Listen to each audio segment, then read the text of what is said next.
मुख्यमंत्री देवेंद्र फडणवीस यांच्या वाढदिवसानिमित्त महसूल विभागाच्या वतीनं राज्यातील 288 विधानसभा मतदारसंघांमध्ये नागरिकांना विविध महसूल सेवा, दाखले आणि योजनांचा लाभ देण्यासाठी विशेष उपक्रम राबवण्यात आला. या उपक्रमातून राज्यातील सुमारे 10 लाख कुटुंबांच्या समस्या सोडवण्याचा प्रयत्न करण्यात आला असून ठाणे जिल्ह्यात तब्बल 76,000 नागरिकांना या योजनेचा लाभ मिळाल्याची माहिती महसूल मंत्री चंद्रशेखर बावनकुळे यांनी दिली. ठाण्यात आयोजित महसूल विभागाच्या विशेष शिबिराला बावनकुळे यांनी भेट देऊन विविध विभागांकडून उभारण्यात आलेल्या स्टॉल्सची पाहणी केली. यावेळेला नागरिकांना महसूल विभागाच्या विविध सेवा आणि योजनांची माहिती देण्यात आली. शेतकरी, आदिवासी आणि विद्यार्थ्यांना आवश्यक दाखल्यांचं वाटप करण्यात आलं. शिबिराला मोठ्या संख्येनं नागरिक आणि लाभार्थी उपस्थित राहून महसूल विभागाच्या सुविधांचा लाभ घेतला. आमदार संजय केळकर यांच्या विधानसभा मतदारसंघात 8,000 नागरिकांना या योजनेचा लाभ मिळालाय, त्याबद्दल बावनकुळे यांनी केळकर यांचं कौतुक केलं.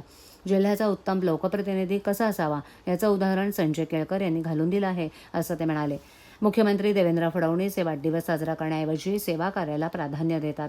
त्यामुळे त्यांच्या वाढदिवसानिमित्त नागरिकांच्या समस्या सोडवण्यासाठी सेवा उपक्रम राबवण्याची कल्पना पुढे आली आणि त्याला मुख्यमंत्र्यांनी मंजुरी दिली, असं बावनकुळे यांनी सांगितलं.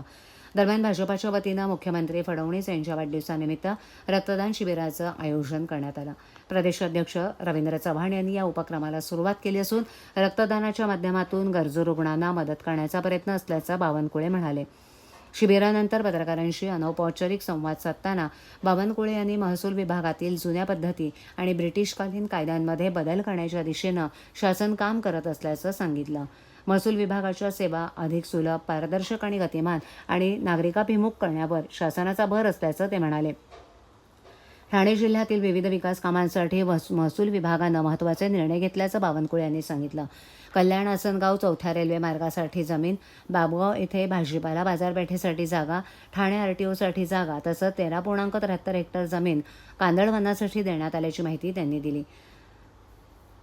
ठाणे जिल्ह्याचे पालकमंत्री म्हणून उपमुख्यमंत्री एकनाथ शिंदे काम करत असून जिल्हाधिकारी श्रीकृष्ण पांचाळ हे उत्तम काम करत असल्याचं बावनकुळे यांनी नमूद केलं. राज्यातील प्रशासन गतिमान, लोकाभिमुख आणि पारदर्शक करण्यासाठी महसूल विभाग पुढाकार घेत असल्याचं त्यांनी यावेळेला स्पष्ट केलं.